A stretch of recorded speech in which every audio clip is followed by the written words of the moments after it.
The judgment chamber of the Galactic Council stretched higher than any building on Earth. Captain David Torres stood alone on a floating platform in the center of the massive, spherical room.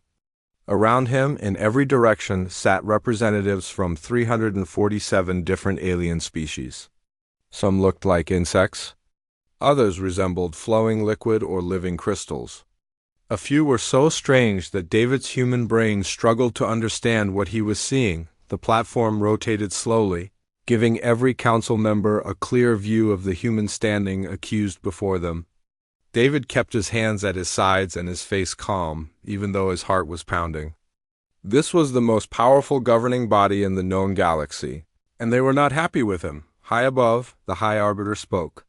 The Arbiter was a being of pure energy contained in a glowing vessel. Its voice boomed through translation devices in hundreds of languages. Captain David Torres of Earth, you stand accused of 17 violations of the Galactic Accord. You entered the null sectors without authorization. You stole council property. You assaulted peacekeepers. Most seriously, you interfered with the succession rights of a sovereign empire. How do you answer these charges? The chamber fell silent. Hundreds of alien eyes, sensors, and consciousness fields focused on the single human. Many of the council members had already decided he was guilty. Their appendages hovered over voting panels, ready to condemn him to memory erasure and a lifetime of labor in the void stations. David looked up at the Arbiter. Then he looked around at all the assembled species. When he spoke, his voice was quiet but clear. I did what any human would do. I refused to let a child die alone. A wave of movement rippled through the council. Confusion, disgust, dismissal. The representative from the Krill Concordat, a creature that looked like a giant praying mantis, made a clicking sound that translated as laughter. Sentiment, the Krill hissed. This is why humans should never have been given council access. They act on emotion instead of law. The child was already dead by law, added another delegate, a floating, jellyfish-like being from Thresh.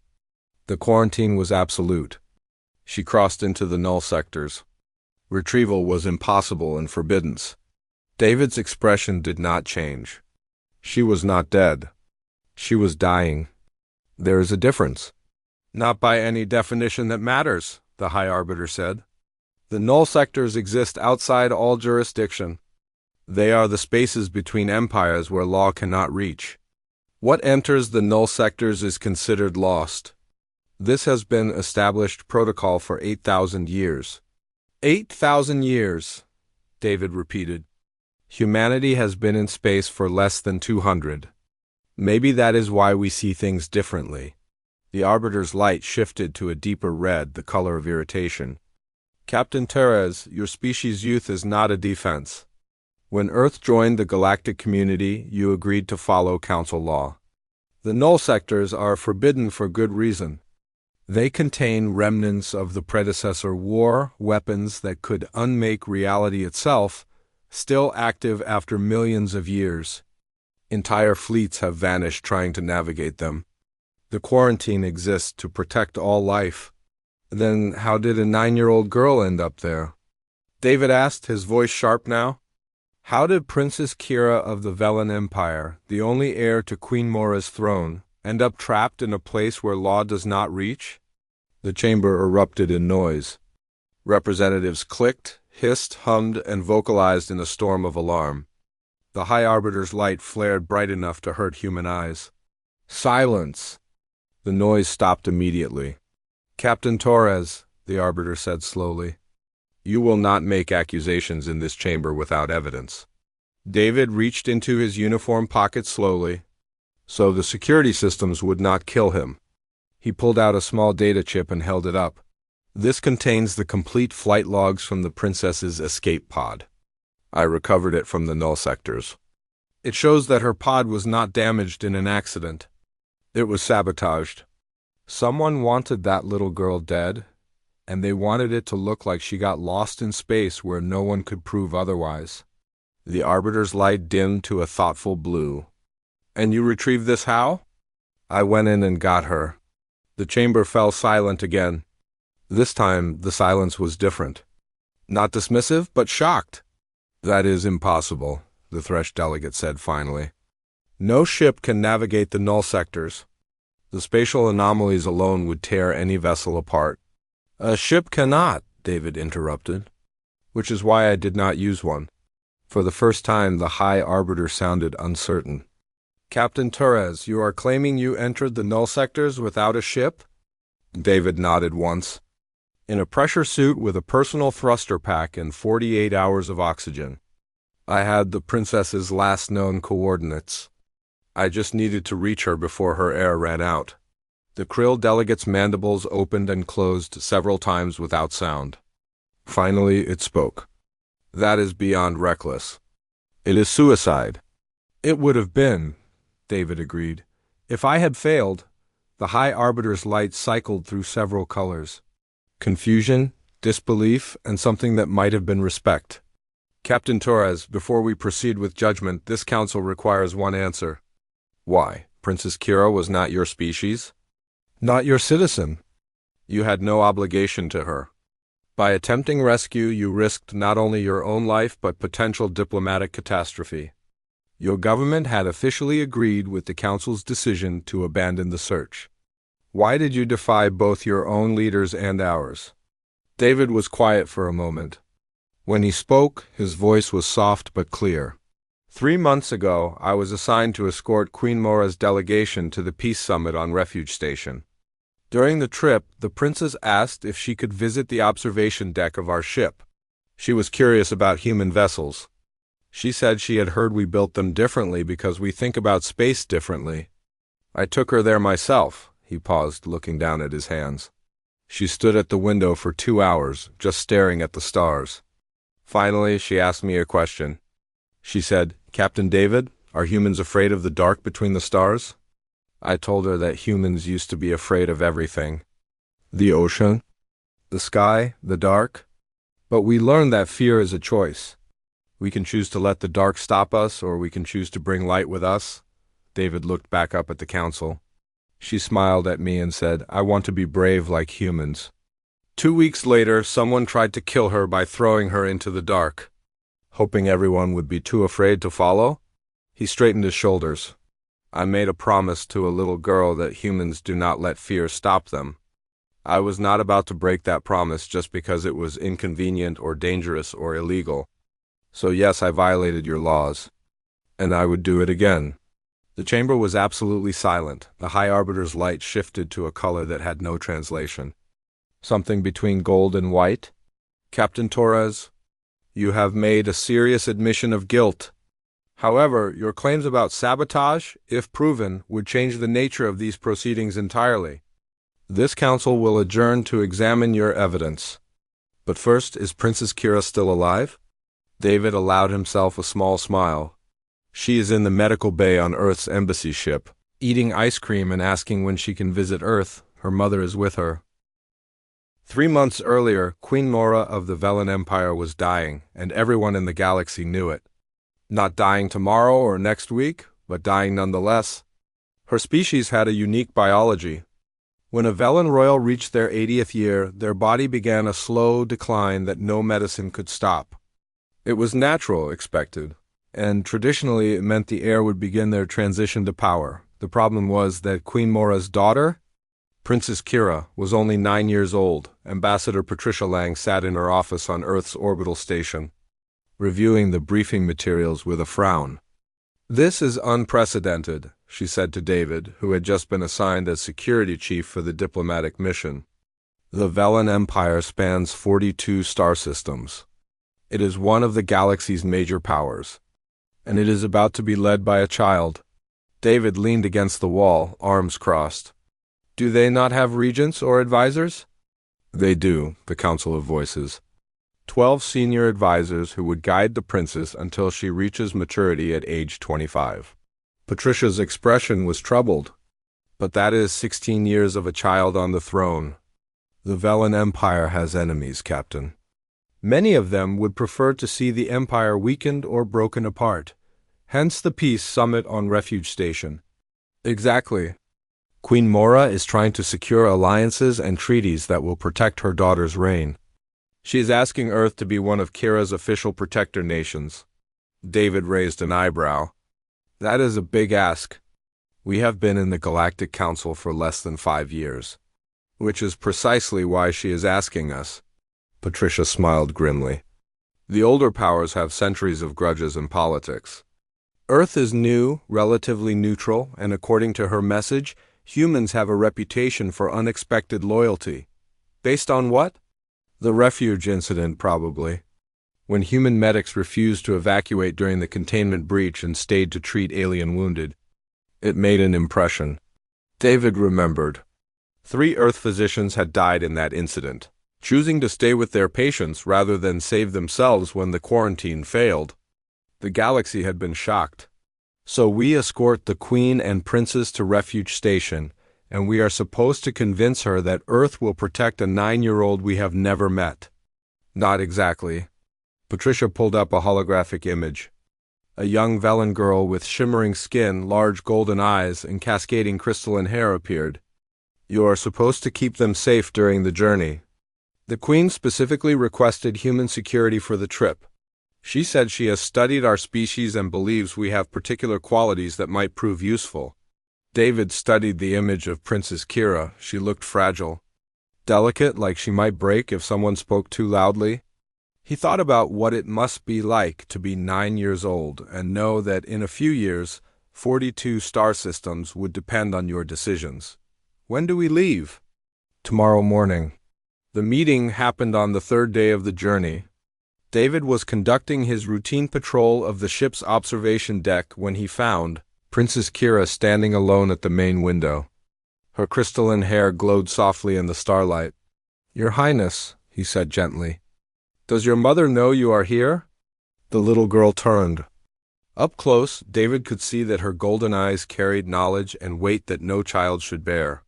Captain David, she said, her voice musical. I asked the Council of Voices for permission to explore the human ship. They said I could, as long as I stayed in supervised areas. This is supervised, yes? It is now, David said, moving to stand beside her at the window. What do you think of the view? It is different from our ships, Kira said thoughtfully. Velen vessels have much larger windows. We like to see the stars. They comfort us. But human ships have smaller windows. We do, David admitted. Structural integrity concerns mostly. Our ships are built to take damage and keep flying. Because humans expect to get hurt? David was surprised by how perceptive the question was. Maybe, or because we learned early that space does not care about our feelings. It will hurt us if we are not careful. Kira was quiet for a moment, her gaze fixed on the stars. Captain David, may I ask you something personal? Of course. Are humans afraid of the dark between the stars? David considered the question carefully. He sensed this was important somehow, that his answer mattered more than simple conversation. We used to be afraid of everything, he said finally. The ocean, because it was deep and we could not see what was in it. The sky, because it went on forever and we could not reach it. The dark, because we did not know what it was hiding. But humans learned something important. Fear is a choice. Kira turned to look at him, her golden eyes wide. A choice? We can choose to let the dark stop us, or we can choose to bring light with us.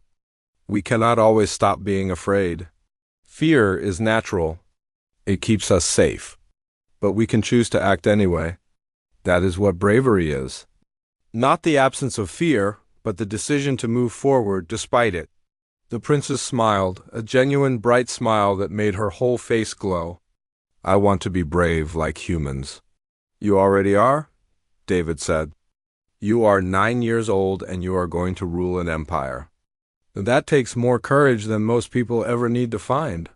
But what if I am not ready? What if I make mistakes and people get hurt? David knelt down so he was at her eye level. Then you will fix the mistakes. That is what leaders do. They do not have to be perfect. They just have to care enough to keep trying. Kira studied his face for a long moment. Then she reached out and touched his hand with her small, delicate fingers. Captain David, when I am queen, may I call on Earth if I need help? Princess, I cannot make that promise for my entire planet. But I can promise you this. If you ever need help, personally, I will do whatever I can to answer that call, even if it is dangerous. Especially if it is dangerous, David said with a smile. We humans are stubborn that way. Kira's smile widened. She squeezed his hand gently before letting go. Thank you, Captain David. I will remember this. As she walked away, escorted by her guards, David stood at the window looking out at the stars. He had just made a promise to a 9-year-old alien princess. At the time, it seemed like a simple gesture of kindness, nothing more. He had no idea how much that promise would cost him. The peace summit had been a success. Queen Mora had secured 3 new alliance treaties and renewed 5 existing ones. Princess Kira had charmed delegates from 24 species, demonstrating wisdom far beyond her years. Earth had accepted a modified protectorate agreement. Committing to support Velen's stability during the princess's minority, David was in his quarters on the Earth vessel Valiant, preparing for the return journey, when the emergency alert screamed through the ship. All hands battle stations. Unidentified vessels approaching. Pattern suggests hostile intent. David was in the command center within seconds. Captain Morris, the ship's commander, was already barking orders. Status? 4 ships, Captain, the sensor officer reported. Configuration matches Krell Raiders, but these are military grade, not pirates. They are targeting the Queen's vessel specifically. Shields up. Weapons hot. Open a channel to the Queen's ship? The view screen flickered to life, showing Queen Mora's elegant features now tight with worry.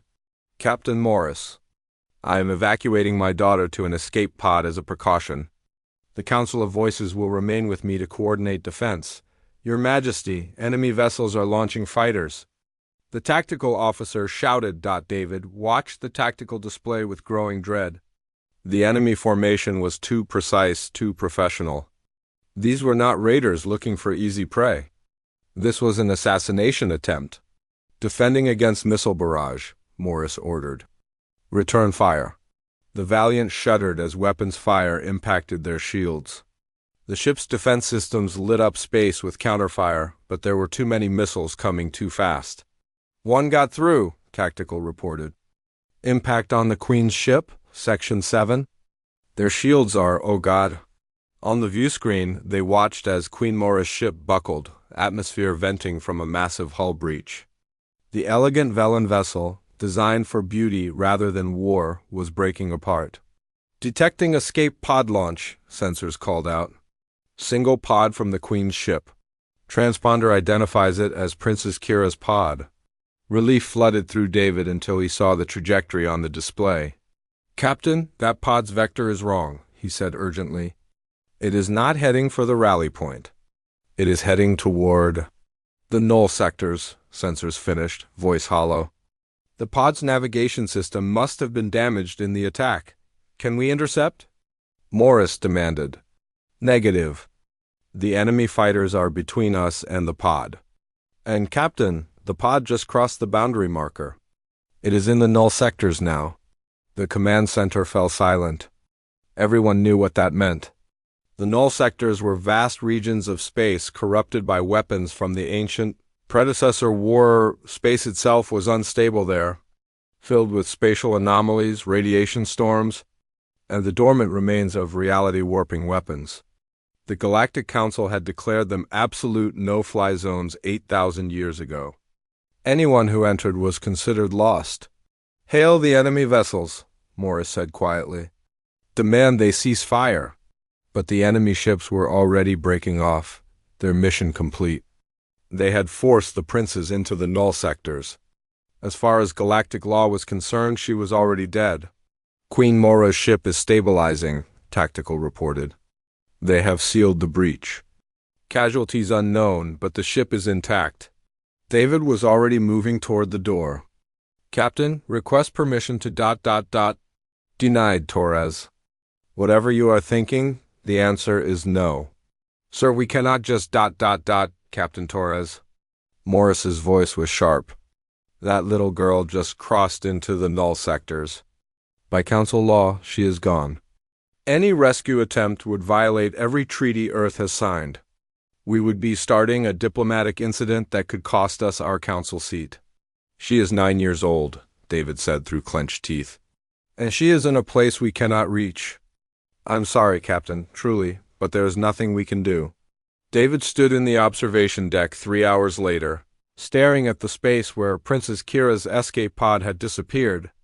The Valiant was docked with Queen Mora's damaged ship, providing emergency aid. He had tried everything.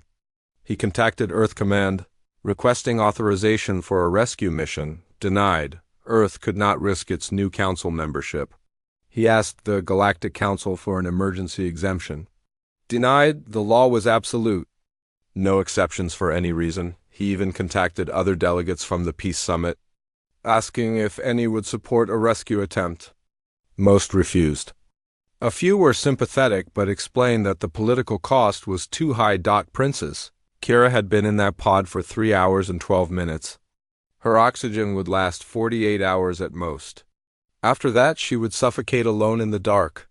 Captain Torres. He turned to find Queen Mora standing in the doorway. The Velen Queen looked like she had aged a decade in the past few hours. Her shimmering skin was dull, her crystalline hair hanging limp. Your Majesty, David said, standing straighter. I am so sorry. I tried to... I know what you tried, Mora interrupted gently. The Council of Voices told me. You contacted every authority, every potential ally. You fought to save my daughter even after your own government ordered you to stand down. It was not enough. Mora walked to the window and stood beside him, looking out at the stars. My people have a saying. The stars witness all promises. When we make a vow, we do it under the stars so they will remember, even if we forget. Your Majesty, I do not understand. You made a promise to my daughter, Captain Torres. She told me about it the day after you spoke. She said a human captain promised to help her if she ever needed it, even if it was dangerous. Especially if it was dangerous. David felt his chest tighten. I remember. Then I have one question for you, Captain. Mora turned to face him, her golden eyes blazing with desperate hope. Are you still a human? Or have you become something else, someone who lets galactic politics override personal honor? That is not fair, Your Majesty. I cannot. You can, Mora said quietly. You may lose everything. Your career, your freedom, possibly your life. But you can. The question is whether you will. David stared at her. You're asking me to commit career suicide, break a dozen treaties, and violate the most serious quarantine in galactic history to go after your daughter? No, Mora's voice was steady. I am asking you to keep a promise you made to a little girl who believed humans were brave. David turned back to the window. In the distance, he could see the faint distortion that marked the edge of the null sectors. The place where space itself broke down. He thought about Kira. Alone in that pod, oxygen running out, probably crying for her mother. He thought about the little girl who stood at this same window and asked if humans were. Afraid of the dark, he had told her that fear was a choice. That humans chose to bring light into the dark. Time to prove it. I will need 3 things, David said finally. First, I need Princess Kira's exact trajectory and last known coordinates. Second, I need the best pressure suit your people can provide. And third, I need you to promise me something, Your Majesty. Anything. If I do not make it back, tell Kira that humans keep their promises. Even the hard ones. 47 minutes later, David Torres stood in the Valiant's auxiliary airlock, wearing a Velen military pressure suit that had been hastily modified for his human body. The suit was designed for emergencies, lightweight and flexible, with 48 hours of oxygen and a personal thruster pack for maneuvering in open space. Captain Morris had tried one last time to stop him. Torres, this is insane. Even if you reach her pod, you will never make it back. The spatial anomalies alone will... I know, David said, checking his suit seals. But I am doing this anyway. I cannot authorize this mission. When Earth Command finds out, then do not authorize it. I am officially going rogue. This is on me, not you, not the Valiant, not Earth. He looked at Morris through the suit's faceplate. Captain, if I do not make it back, make sure my file is clear about that. I acted alone against orders. Earth's diplomatic status should be protected. Morris's expression was pained. You are throwing away your career for a kid you barely know. She is not just a kid. She is someone I made a promise to. David sealed his helmet. Besides, I told her that humans choose to bring light into the dark. Time to prove I meant it. He had loaded the coordinates into his suit's basic navigation system. Princess Kira's last known position, transmitted from her pod's emergency beacon before it crossed into the null sectors and died. The trajectory calculations showed she had been pulled deeper into the anomaly field by the chaotic gravity. This was not going to be a straight flight. It was going to be a three-dimensional maze through space that did not obey normal physics. Airlock cycling, Morris said over the comm. Torres, good luck. I hope you prove everyone wrong about this being impossible. That is what humans do best, sir. The outer door opened and David launched himself into the void. The first hour was not too bad. David used his thruster pack to navigate through normal space, following the trajectory line his suit computer had calculated. The stars around him looked ordinary, unthreatening. He checked his oxygen readout. 46 hours, 37 minutes remaining. Plenty of time. It was in the second hour that space began to break down. The first sign was visual. Stars ahead of him started to smear, their light stretching and bending like someone had painted reality with wet fingers. David's suit sensors screamed warnings about spatial distortion, radiation levels climbing, local physics becoming unstable. He was entering the null sectors proper. Adjusting course, he muttered to himself, firing his thrusters to angle around a particularly nasty-looking distortion. Just like dodging asteroids? Except the asteroids are breaks in reality. No problem. His suit's radiation counter clicked steadily upward. He had been warned about this. The null sectors were saturated with exotic radiation from predecessor weapons. His suit could shield him for a while, but not indefinitely. Question was, would he find Kira before the radiation killed him? In the third hour, he saw his first predecessor remnant. It hung in space like a frozen explosion, a sphere of crystallized energy 30 meters across, pulsing with colors that hurt to look at. David's suit identified it as a collapsed stasis weapon, still partially active after untold ages. He gave it a wide berth. The fourth hour brought hallucinations. Captain Torres, this is Valiant. Report your status. David blinked. That was impossible. He was too deep in the null sectors for communications to work. The spatial distortions would block any signal. Valiant, I cannot actually be hearing you, he said anyway. My suit comm should not work out here. You are right, Captain. I'm not real. Your brain is being affected by the radiation. I am a hallucination based on your expectations. David laughed, a slightly hysterical sound. Well, that is honest at least. Any advice, imaginary Captain Morris? Yes, do not die. It would be inconvenient. I will do my best. By the fifth hour, David's suit was reporting critical radiation exposure. His oxygen was at 41 hours. His thruster fuel was at 60%. And according to his calculations, he was close. Maybe another 30 minutes to Princess Kira's projected position if she was still alive. If his calculations were right? If the spatial anomalies did not tear him apart first. You know, Kira, he said aloud, knowing no one could hear him, your mom asked me if I was still human. I think maybe humans are defined by the stupid things we do for other people. So I am definitely still human. Very, very stupid human. His suit alarm shrieked. Massive spatial distortion directly ahead. The kind that could fold the ship inside out. David fired his thrusters, trying to angle around it, but the anomaly's gravity was too strong. He was being pulled in. No, no, no. He fired all thrusters at maximum, fighting the pull.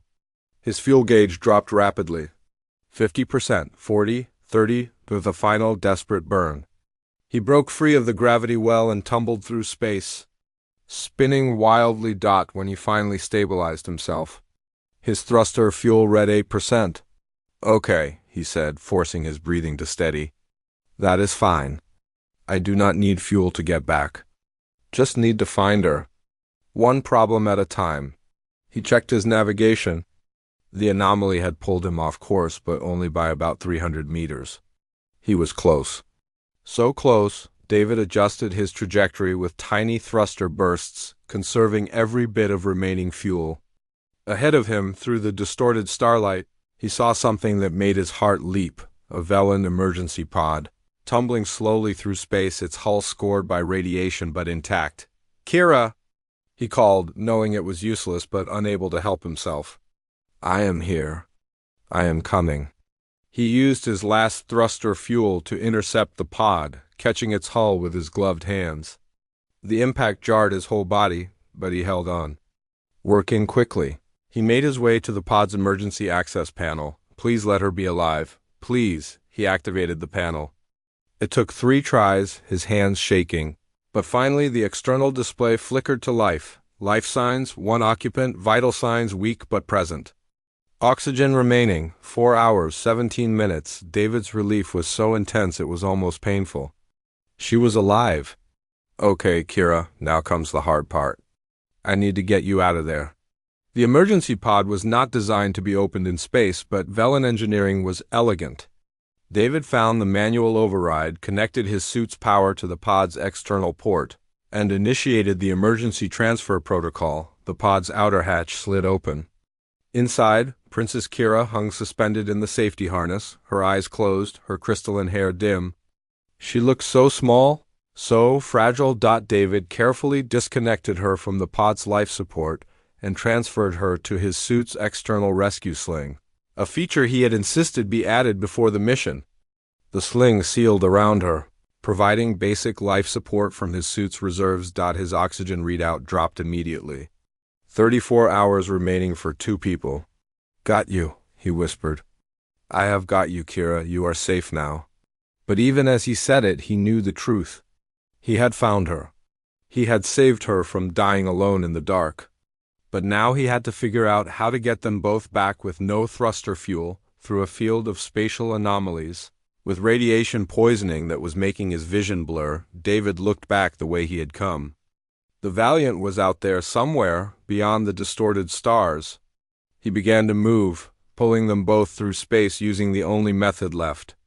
Hand over hand, grabbing floating debris, using the recoil from his own movements to generate momentum. It was slow. It was exhausting.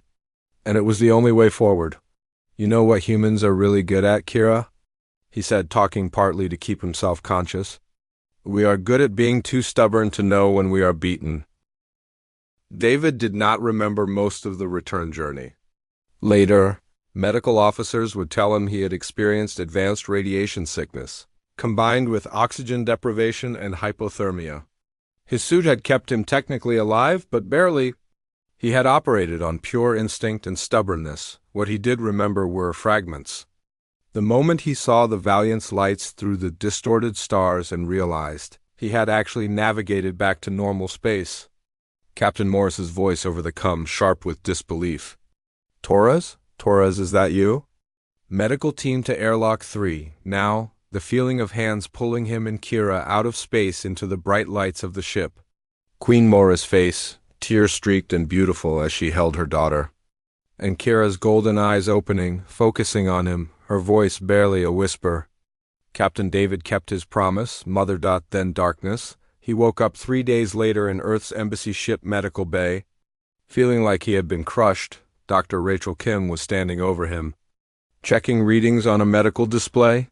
"Welcome back, Captain Torres. You have been unconscious for 72 hours. Kira?" He managed to croak out. "Princess Kira is fine." "Better than fine, actually?" "Your quick action got her out before the radiation exposure became critical. She is already walking around, charming every crew member she meets. She has also been asking about you every 4 hours."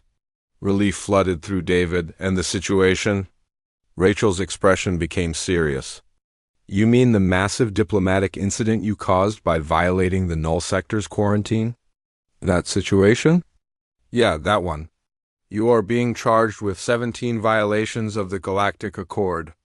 There is a council judgment session scheduled for as soon as you are medically cleared, which, given your recovery rate, should be tomorrow." David closed his eyes. So it is really happening. Did you think it would not? Rachel's voice was gentle. You broke every rule there is, David. The council cannot just ignore that. Even if you did save a princess, I would do it again. I know. So does everyone else? That is part of the problem. You have made it clear you will violate galactic law whenever you personally think it is right. That makes you dangerous from the council's perspective. But Kira is alive. Yes, Rachel agreed. And that matters more than you might think. Which brought him to the judgment chamber, where he now stood after presenting his evidence to the council. The recess had lasted 4 hours. When the council reconvened, the atmosphere had changed. The hostility was gone, replaced by something more complex. The High Arbiter's light was a neutral silver. Captain David Torres, this council has reviewed your evidence. The data from Princess Kira's escape pod confirms your claims. The pod's navigation system was deliberately sabotaged. Furthermore, we have identified the perpetrators. A hologram appeared in the center of the chamber. A Velen male with dark, angular features. Lord Ven, third in line to the Velen throne and senior member of the Council of Voices. He conspired with the Krell military faction to eliminate Princess Kira, intending to claim the throne himself. He has been arrested and will face trial under Velen law. A murmur swept through the council. Political assassination was hardly unknown, but using the null sectors as a murder weapon was shocking. This discovery changes the context of your actions, Captain Torres. You did not simply violate the quarantine. You uncovered a conspiracy and saved an innocent child. However, this does not excuse your violations of council law. The quarantine exists for legitimate safety reasons. Your success does not change the fact that you risked exposing this entire region to predecessor weapons. David stood silent, waiting. This council is faced with a dilemma. By law, your crimes demand the harshest punishment. But by any moral measure, your actions were heroic. We cannot ignore either truth. The Arbiter's light shifted through several colors. Finally, it settled on gold. Captain David Torres, this council will not punish you for saving Princess Kira. However, we cannot allow your actions to set a precedent. Therefore, we impose the following judgment. First, you are hereby banned from entering the null sectors again under any circumstances. Second, Earth will be required to implement stricter controls regarding quarantine zones. Third, as recognition of both your courage and the complications your actions created, you are granted the title of Honored Troublemaker, a designation used only 7 times in Council history. This title grants you diplomatic immunity for this incident only. Finally, Princess Kira has requested permission to address this council. We have granted this request. A platform rose from the floor. Carrying Princess Kira and Queen Mora, the little princess stood straight and proud, her crystalline hair shimmering, her golden eyes bright. Honored members of the Galactic Council, Kira said, her voice carrying clearly. I'm alive today because a human captain refused to accept that some lives are too difficult to save. He risked everything to keep a promise made to a child he barely knew. She turned to look at David. Captain David told me that humans learn not to let fear stop them. That they choose to bring light into the dark? I have learned from this. When I am queen, I will remember that sometimes the right thing to do is the hard thing. The illegal thing. The thing everyone says is impossible. She looked back at the council. If we punish people for choosing compassion over law, we become a galaxy ruled by rules rather than by wisdom. Captain David showed me what it means to be truly brave. The Velen Empire will honor him as a protector and friend. And I hope this council will remember that laws should serve life, not prevent it from being saved. The High Arbiter was silent for a long moment. Then, Princess Kira, your words have been noted. Captain Torres, this council has rendered its judgment. Do you accept these terms? David looked at Kira, who was smiling at him with pride. Then he looked at Queen Mora, who placed a hand over her heart. I accept, he said. Then this session is concluded. Captain David Torres, you are free to go. And, Captain, try to stay out of trouble. The galaxy can only handle so many honored troublemakers at once. 3 months later, David stood on the observation deck of the Valiant as the ship approached Earth orbit. Ambassador Patricia Lang approached with a smile. "Captain Torres, I wanted to deliver this personally." She handed him a datapad. "Official communication from Queen Mora, the Velen. Empire has requested you specifically as Earth's liaison officer to the royal court. You would be stationed on Velen Prime, advising Princess Kira as she prepares for eventual rule." David stared at the pad. "They want me? After everything?" "Because of everything." Patricia's smile widened. "Apparently, Princess Kira told her mother that she needs someone who will always tell her the truth, even when it is inconvenient. Someone who keeps promises even when it costs them everything. She specifically requested the human who brought light into the dark." David felt his throat tighten. "What did Earth Command say?" "They said yes, with one condition. You have to promise to follow diplomatic protocol at least 60% of the time." "I can probably manage that." "Good, because Kira also sent you something." Patricia pulled out a small box and handed it to him. Inside was a crystal pendant on a chain, Velen craftsmanship, beautiful and delicate. It glowed with soft internal light. "She made it herself," Patricia explained. "It is a light crystal, a Velen tradition. They give them to people who brought light to their darkest moments. The light will never fade." David held the crystal up, watching it cast prismatic colors across his hand. He thought about a 9-year-old girl alone in the dark, about promises made under the stars, about the choice to bring light instead of accepting darkness. "Tell Queen Mora I accept the position," he said. "And tell Kira I am honored to be her friend. You can tell her yourself. The Velen delegation arrives on Earth next week." Kira insisted on being part of it. "She wants to see Earth. Specifically, she wants to eat more of that ice cream she discovered in our medical bay." David laughed. "Of course she does." He looked back out at the stars, at Earth growing larger in the window. Somewhere out there, Princess Kira was learning what it meant to be a queen, and he would be there to help her, to remind her that compassion was stronger than law, that promises mattered more than politics, and that sometimes being brave meant doing the impossible because someone needed you to. The galaxy had learned something important. Humans did not give up on each other. They did not let fear stop them. And they definitely did not let the dark win. David touched the light crystal, feeling its warmth. "No," he said quietly. "We do not let the dark win. We bring light with us. That is what makes us human." And in the end, that had made all the difference. Retriclod can make mistakes. Please double-check responses.